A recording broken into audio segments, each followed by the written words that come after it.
soo degaya hadal haynta madaxweynaha Soomaaliya imanaya Soomaaliland hargeysa imanaya horta waa hadal hayn laakiin hadal haynta aba madaxweynaha Soomaaliya Maxamed Cabdullaahi talaabo wanaagsan u qaaday markuu yiri falgalin baan laakiin wuxuu ku diiday markuu yiri waa imanaya hargeysa oo sidee ku imanaya isku diiday sidee ku imanaya xeerarka caalamiga curfiga dawliga aqliga saliimka midna ma qaadan karo ninka dawladiisii iyo dalkiisa oo ka madaxda yahay waxa soo dambiye aan galeen ayaa dadku waxa u geystay waliba oranaya anigoo madaxweynaha gobolada soo siyaaranaya Soomaha waan maraya macno soo wada soo inta ma oo taameen aqbalayna maya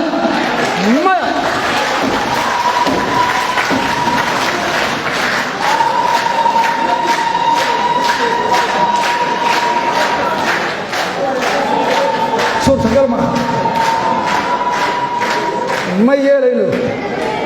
صورة قال ما ها وحن كتر لها محمد مدحوينها Soomaaliya talaabo cabal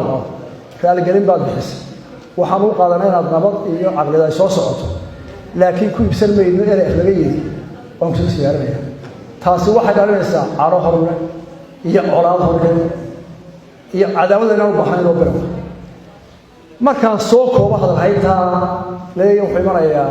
Soomaaliya aniga yaabuu madaxweynaha Muqdisho anu wax kale oo gargar maaye aan ku cabirey gabayga faarax uu kala gooyo ba arinta ka jawaabay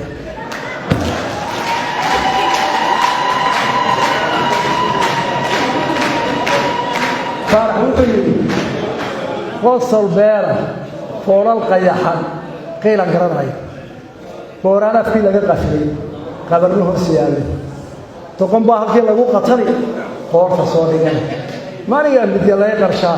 la igu qalbay